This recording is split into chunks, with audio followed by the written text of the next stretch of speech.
The sky was dark and filled with heavy clouds and broken light from faraway stars, and in the middle of this cold, alien land walked a lone human man wearing his old survival suit, which was scratched and patched from many journeys, and he held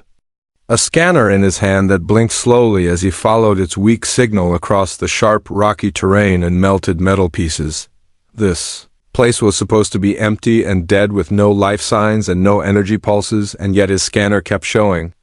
movement like a weak heartbeat hidden behind layers of silence and ashes, and every step he took made him feel closer to something he could not explain with science or logic or training. He passed a half-burnt escape pod with its side torn open, and wires hanging out like black vines, and near it was a pile of broken containers and scorched equipment, and suddenly he heard it again. A soft sound like someone breathing very quietly, like a whisper carried on the wind, but it was not the wind. He stopped walking and turned his head, slowly listening with all his senses awake and alert, and there it was again, a sound so fragile it could break at any second, and it came from behind a collapsed wing covered in dust and soot, and with slow, careful steps he moved closer, unsure what he would find. His flashlight beam shook slightly as he moved it toward the shadow, and what he saw made his chest tighten and his breath catch in his throat, because it was not a machine or a trick of light or a dying animal, but a girl, and not a human girl, but an alien one. She was small and thin, and her skin had a pale blue shade with glowing silver lines moving like soft pulses on her face and arms, and her clothes were torn and too big for her, and her silver hair was tangled and dirty, and her eyes looked up at him without fear, just sadness and hunger and something deeper. She did not move or speak or hide. She just stared as if she was ready for whatever came next, and the human looked at her and saw not an enemy or a threat, but a child who had suffered and been left behind, and he felt something inside him shift. He slowly lowered his weapon and took off his pack and unzipped it with steady hands and pulled out a small meal bar wrapped in thin plastic, and he opened it and took a bite himself, and then gently extended it toward her without saying a word at first. Watched his hand as if it was something from another world, which it was, and after a few long seconds her fingers twitched and her hand reached out shaky and weak, and she grabbed the food, but her grip was loose and it fell from her hand. He picked it up and gave it to her again, and this time she held it tightly and brought it to her mouth and took the smallest bite possible, like someone who was afraid it would vanish if she bit too fast, and as soon as the taste hit her tongue she froze. Then her eyes filled with tears, not human tears, but soft glowing ones that shimmered as they rolled down her cheeks. And she held the food close and sobbed quietly, like her whole body was made of broken glass that finally cracked open. The human said nothing and just sat beside her on the cold metal floor and watched her eat slowly, as if every bite was a miracle. And he knew this was more than a rescue. This was the start of something he did not understand, yet he wanted to ask who she was and what happened and why she was alone on a dead planet in a crashed ship, but he said nothing because he knew she was not ready, and maybe he was not ready either. They sat in silence with only the sound of the wind and her quiet breathing and the soft crinkle of the food wrapper as she took one bite at a time with great care, like someone who had learned not to hope for anything and now found herself hoping again. He reached into his pack and pulled out a small thermal blanket and placed it around her shoulders gently, and she flinched at first, then relaxed as the warmth wrapped around her thin frame like a memory of comfort long forgotten. She looked at him again, and this time her eyes said thank you without words, and he nodded once without speaking, and in that moment something passed between them like a silent promise made without language or gesture. Night was falling fast, and the temperature was dropping, and the scanner beeped again weakly, but he ignored it because right now nothing mattered more than this girl and the fact that she was alive and that she had not given up completely. He did not know her name or where she came from or what she had lost, but he knew she had been through something terrible, and still she had survived, and now she was here with him, and that meant something. In the distance the sky rumbled and the wind picked up and the stars blinked like silent watchers, and he looked at her and knew that this was just the beginning of a story that would change both of their lives forever. The morning light came slowly and spread across the broken ship like a soft blanket, touching every sharp edge and cracked wall, and inside the silent shell of metal the human sat awake, watching the alien girl as she slept curled up under the thermal blanket, breathing slow and calm for the first time since he found her. He had not slept because his mind was full of questions and thoughts and fears and hope, and he kept listening to every sound outside and inside, and even the wind seemed to carry whispers of danger, or maybe that was just his nerves playing tricks on him. He glanced at his wrist screen and saw the local temperature rising slightly, which meant he had a few hours to move before the heat waves returned and made walking dangerous, but he could not move yet, not without knowing more about the girl, and if she was strong enough to walk. The girl stirred and blinked her glowing eyes and looked around in confusion, like someone who forgot where they were, and when her gaze landed on the human, she froze for a moment, then slowly sat up,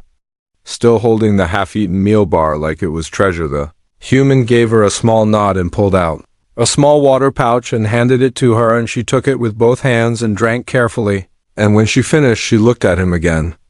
with a mixture of fear and trust and something that looked like silent curiosity. He took a small pad from his pocket and drew a symbol with his finger, the symbol for friend, and showed it to her, and waited, and after a few seconds she nodded very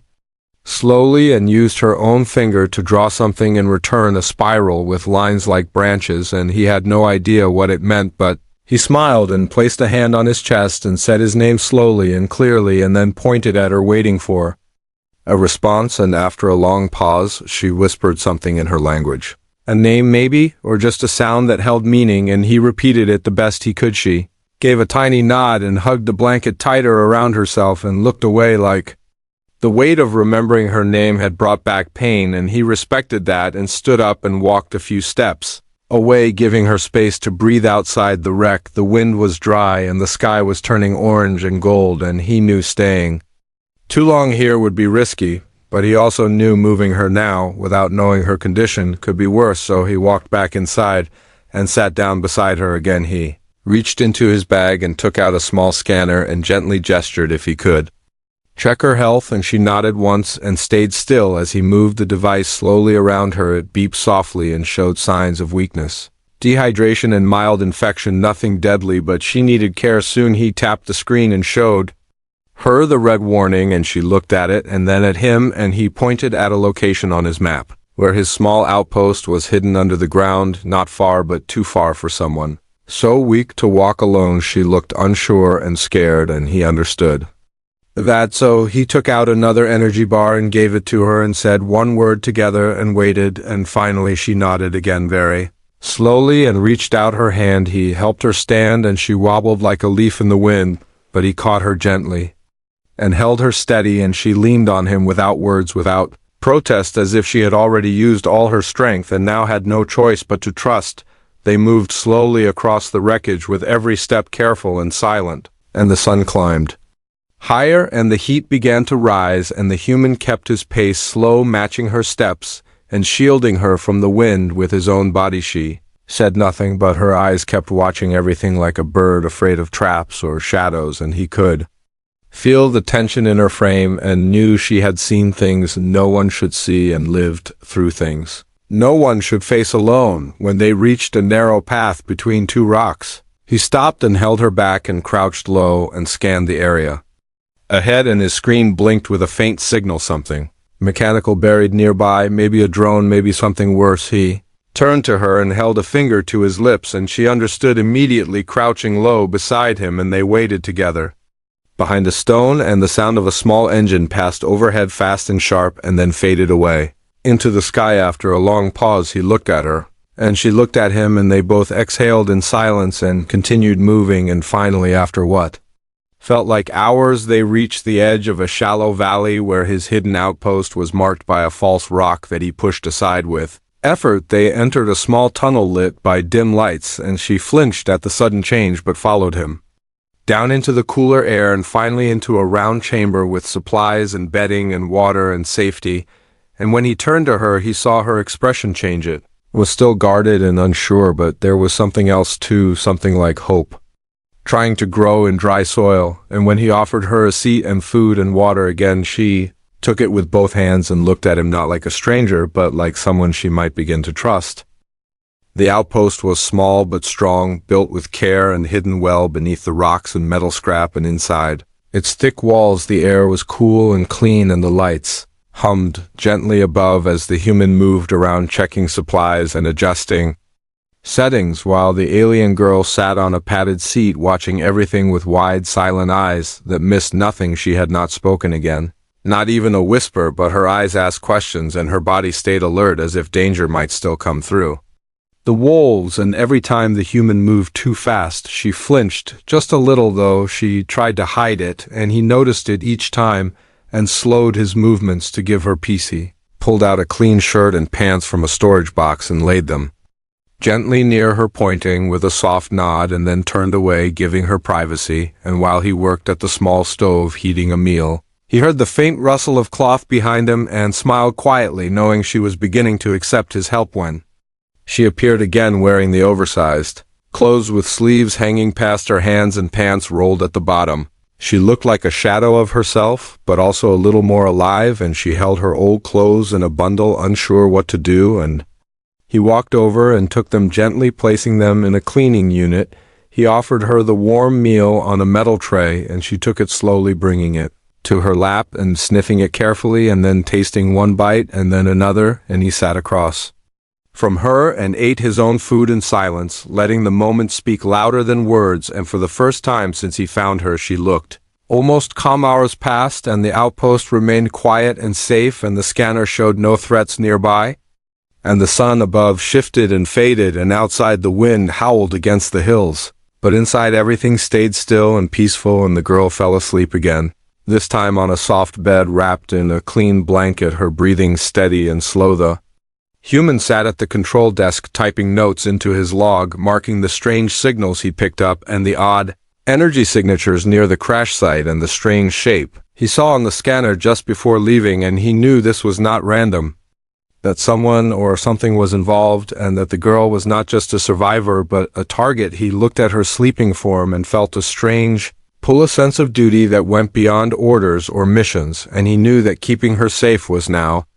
more than just kindness. It was something personal, something important, and he would protect her no matter what came next. Next morning, she woke before him and moved quietly around the room, exploring the shelves and blinking at the strange tools and blinking lights. And when he opened his eyes, he found her standing near a display screen watching the stars outside, and he walked over slowly and stood beside her. Saying nothing, she pointed at one of the stars and then drew a pattern in the air with her finger, and he recognized it from old maps, a system far from here, marked with warning signs and old stories of war. And he looked at her face and saw fear and pain, and knew that was where she came from, or where she escaped from. He pulled up the map and showed her a safe zone, a place known for peace and protection, and she shook her head quickly, then drew an X over it, and then pointed down toward a darker part of the map, unmarked and unknown, and her eyes told him they had to go. They're not away from danger, but toward it. He did not understand why, but he nodded slowly and began checking fuel cells and engine status and food packs, because he knew the look in her eyes, and it was the look of someone running toward something they had to face no matter the cost. She helped him pack the supplies, moving with more energy now, and when she accidentally dropped a tool and laughed a tiny broken laugh, it felt like light had entered the room, and he looked at her with new respect, knowing she was not just a lost girl but something much stronger. As they loaded the small ship hidden at the back of the outpost, he felt a mix of worry and purpose, and when she stepped into the cabin and sat beside him, without hesitation he knew she was ready, and that whatever was waiting out there, they would face it together. The engines roared softly, and the ship lifted into the sky, leaving the valley and the wreck behind, and the stars opened above them like a sea of light. And the girl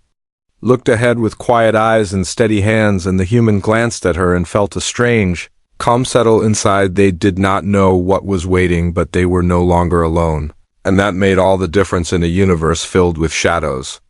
and secrets. The stars moved around them like glowing rivers flowing past the ship as it sailed through space, quiet and fast. And inside the small cabin, the human watched the controls while the alien girl sat beside him, her hands resting on her lap, and her gaze locked on the wide screen in front of them, filled with stars and distant lights that blinked like silent watchers. Neither of them spoke as the hours passed and the ship continued forward, heading toward the dark zone she had pointed 2, and the closer they got, the more the human noticed the strange readings on the scanner. Odd energy, waves that came and went like breaths in the void, and signals that had no source and no name. The girl leaned forward and pointed at one of the flickering signals and then made a gesture with her fingers, crossing them over her chest, and the human understood that it meant danger or maybe warning, and he nodded and adjusted the ship's path to avoid the edge of the strongest signal. They passed an old station floating in silence with no lights and no movement and pieces of metal drifting around it like frozen birds, and the girl looked at it for a long time, her face still and unreadable, and then she turned away and closed her eyes as if trying to forget something buried deep inside her memory. The human did not ask questions because he knew some pain needed time and silence to heal, and instead, he focused on the journey, checking systems and keeping the path smooth and watching for anything strange or hostile. And as they crossed into the edge of the dark zone, the stars behind them began to fade, and the light ahead grew thin and cold. Inside the ship, the warmth remained, but the silence grew heavier like a blanket, pressing down on their shoulders. And the girl opened her eyes again and reached into her small pouch, pulling out a broken piece of crystal that shimmered with pale light, and she held it close to her chest, whispering words he could not understand, but felt deep in his bones. Suddenly the ship shook slightly as if something passed near it unseen, and the alarms blinked once, then stopped, and the human checked the controls and found nothing wrong, but the scanner kept flashing with static and random bursts of unknown code, and he knew this was not a place of safety. He turned to her and asked with a gesture if she wanted to turn back, and she looked at him with calm eyes and shook her head, and then pointed forward again as if to say, "This is the only way," and he nodded once and returned to the controls, setting the ship on manual and guiding it with care through the growing shadows. After a while they reached a cluster of floating rocks, turning slowly like a silent dance, and hidden between them was a shape, long and dark and half buried in the debris, and the girl gasped softly and pressed her hand to the screen, her fingers trembling, and the human slowed the ship and brought it closer, watching the strange shape reveal itself. It was a ship older than anything he had seen and covered in symbols and marks that glowed faintly in the dark, and some parts were broken and others looked melted, but the core remained untouched. And the girl whispered again, her voice full of emotion and memory and pain, and he knew this was where it all began. He docked the ship to a small open port on the side, and the airlock hissed and opened slowly, and they stepped inside the old vessel together, the lights flickering above them and the silence pressing in from all sides like a presence watching their every move. The girl moved with care, her steps slow and sure, as if she knew every corner and every path, and the human followed her, scanning the walls and picking up faint signals of life, energy and old memories locked in the metal like ghosts waiting to be seen. They reached a chamber filled with strange machines and a large console covered in dust and cracked glass, and the girl walked to it and placed the crystal in a small slot, and the room lit up with soft blue light, and the walls shimmered as if remembering her and welcoming her home. The console came alive, and a voice filled the room, speaking in a language the human did not know, but the girl understood, and her hands moved quickly over the controls, and images appeared on the walls showing a planet burning and ships falling and people running and something massive in the sky opening like a wound. The human stepped back and watched as the images told a story of war and loss and betrayal and escape, and he realized she was not just a survivor, but a keeper of something ancient and powerful, and this place was not a ruin, but a key. She turned to him, and her face was full of sadness, but also strength, and she walked toward him and reached out her hand, and he took it without fear, and in that moment they were no longer two strangers, but allies bound by something greater than either of them could name. The room glowed with shifting lights as the crystal pulsed within the console, and the ancient ship slowly awakened from its long sleep, and the human stood beside the alien girl, watching the walls change into living memories, and the symbols moved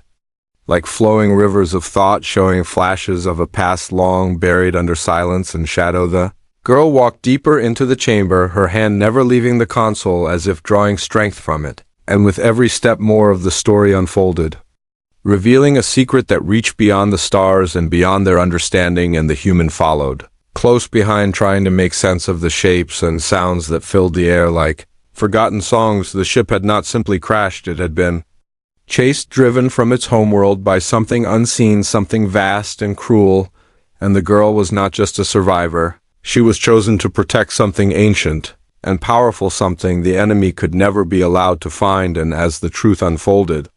the human felt the weight of their mission grow heavier with each breath. He looked at her face, calm and focused, and saw not fear but purpose, and he understood that she had come here not just to remember but to finish something, and whatever it was, it would not be easy and it would not be safe, and yet he felt no desire to turn back, only a rising fire inside that refused to fade. She placed both hands on the console and spoke again in her soft, glowing language, and the floor beneath them shifted slowly, revealing a staircase leading downward into the heart of the ship, where no light reached and no sound moved, and they descended together, step by step, into the deep unknown. The walls grew tighter, and the air colder, and the energy thicker as they entered a chamber shaped like a dome with carvings on every surface, and in the center was a pedestal with a single orb resting atop it, pulsing gently like a heartbeat, and the girl approached it with reverence and silence, as if standing before a living god. She turned to the human and motioned him forward, and he stepped beside her and looked at the orb, and for a moment he saw nothing, then everything. His mind filled with images of stars being born and destroyed, voices of thousands crying out, and then silence again, as if the universe itself had exhaled and gone still. He stumbled back, breathless and shaken, and she caught his hand, steadying him with surprising strength, and he looked at her eyes glowing with tears, not of pain but memory, and she pointed to the orb, then to her heart, then to the stars, as if to say, "This must be carried, this must be protected, and this must reach the place where it can shine again." He nodded slowly, understanding not with words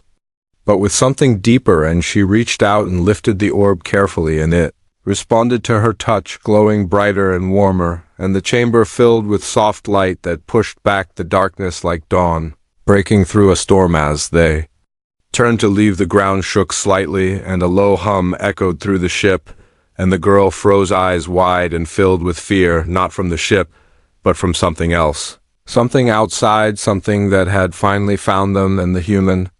grabbed her hand and pulled her forward, running up the steps. As alarms began to sound, they reached the main corridor just as the walls lit red, and the screen above showed a shape in the sky, black and massive and sharp, like a blade cutting through space. And the girl gasped and whispered one word over and over, a name or a warning or both, and the human knew this was the enemy, the one she had been running from all along. He activated the docking release and guided her into their small ship, now loaded with the orb and essential supplies, and the engines roared to life as the ancient vessel behind them began to shake and crack and break under the pressure of the dark force approaching. Fast like a storm without mercy, they launched into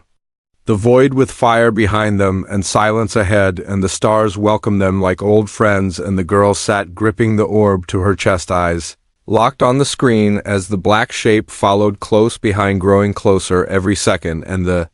human flew with all his skill, weaving through debris and shadow, trying to buy them time. A blast of energy passed near them, and the ship shook violently, and warning lights flashed, but he held the controls firm and pushed the ship faster through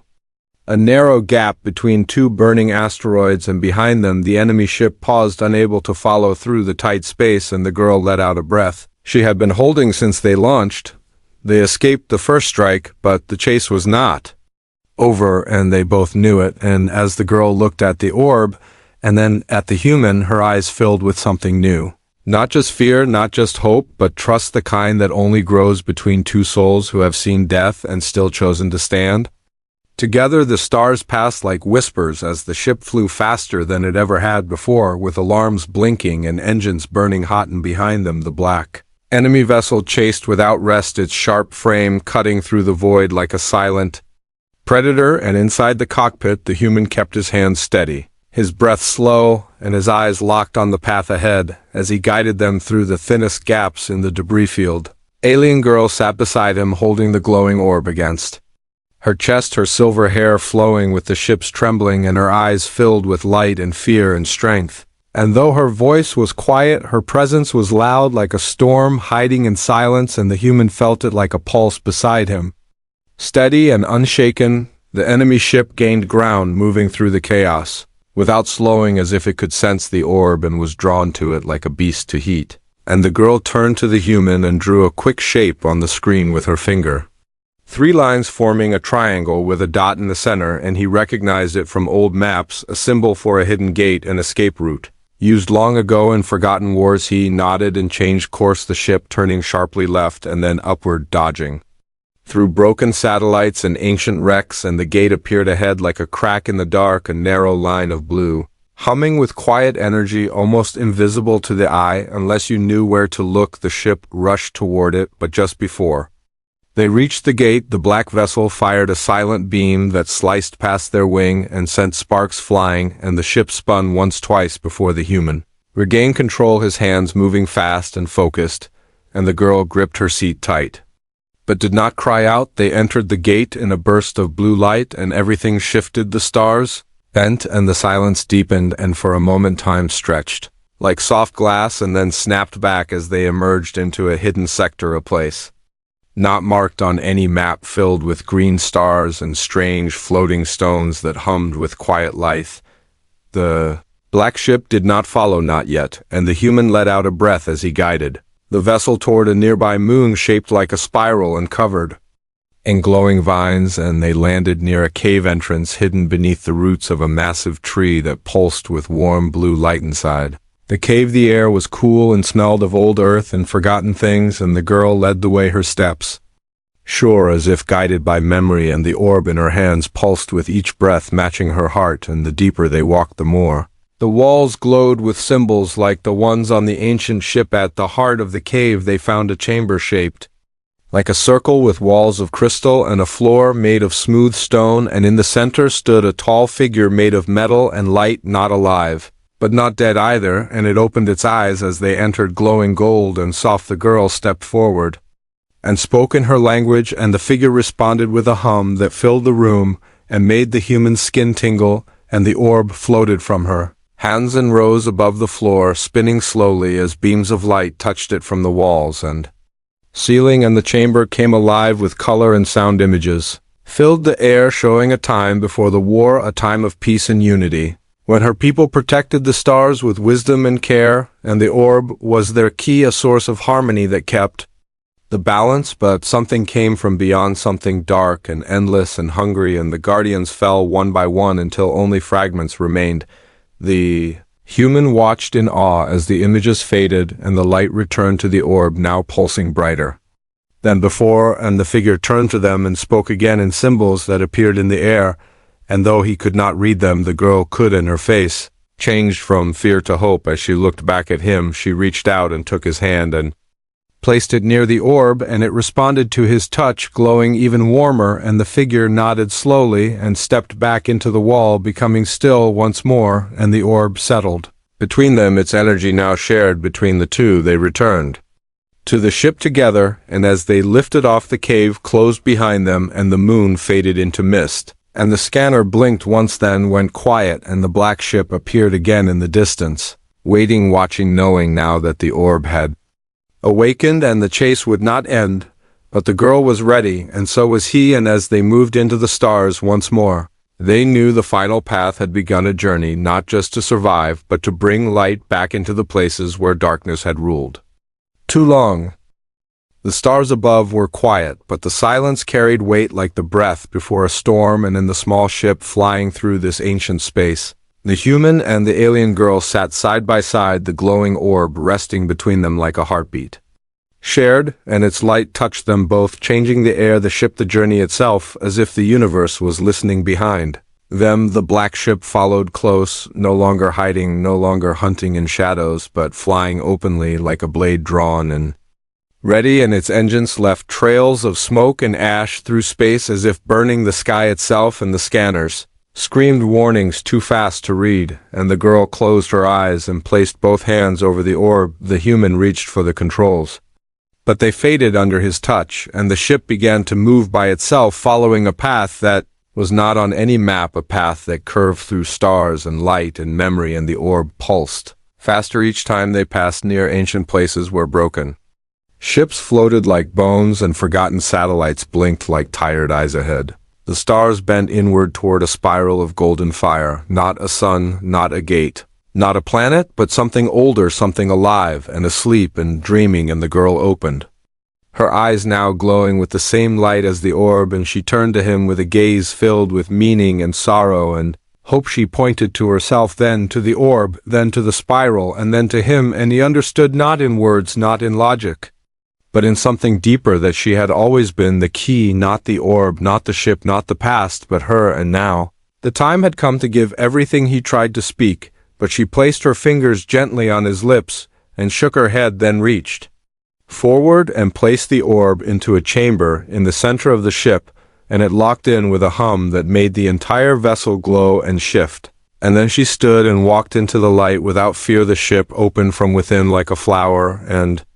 she floated upward, lifted by the orb's energy, and her body changed not in shape, but in presence, her skin shining like the stars, her hair flowing like light, her eyes full of endless knowing, and she looked down at him one last time and smiled. Then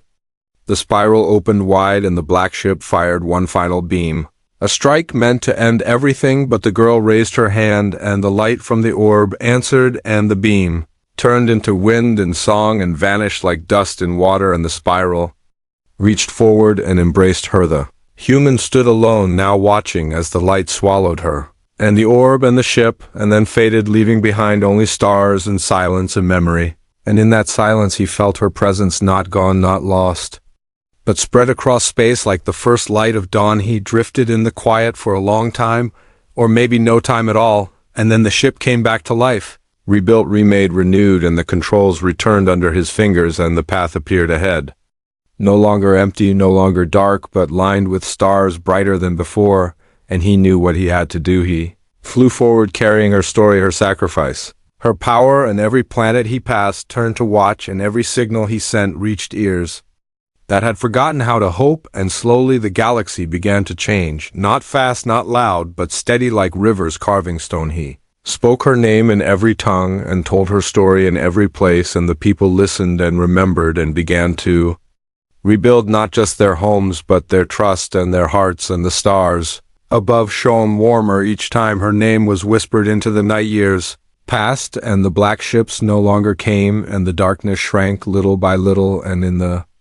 corners of the universe children were born with silver eyes and glowing lines on their skin, and they carried her legacy in their blood and their dreams, and they knew the stars were safe because someone had once believed in something greater than fear. The human grew old, but never stopped moving, never stopped telling her story, never stopped flying, and when his time came, the stars themselves opened for him, and he stepped into the light, not with sorrow, but with peace, knowing he would see her again in the place where time had no hold, and far beyond where any map could reach, where no ship had ever gone. There was a soft blue light pulsing in the quiet, and if you listened closely you could still hear her laugh in the starlight and feel her warmth in the wind between worlds.